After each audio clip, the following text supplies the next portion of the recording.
Well, hello there. It's the sixth tutorial on how to use Photoshop, and the topic this time is layer blending modes. After our last tutorial where we showed you how layers work, it's time to show you what you can do to your layers. We've already got our handy Photoshop document open, and it's easy to see the layers we've got set up from the previous tutorial. What we're going to do now is show off how you can create neat effects on the layers so you can create stunning documents. What we call effects on layers is called layer blending. Layer blending is a way we can add effects that will create a stronger image, change how the image looks, and more.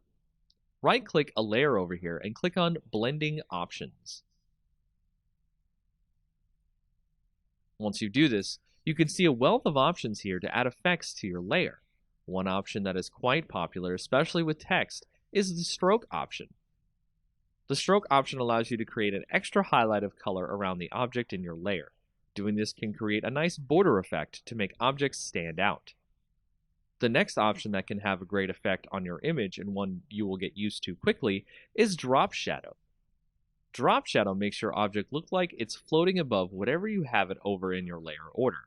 You can adjust the direction of the shadow, the opacity, and much more. My last option that I'll go over is the color overlay, an option to completely black out or color out an image to create silhouettes, remove features, and more.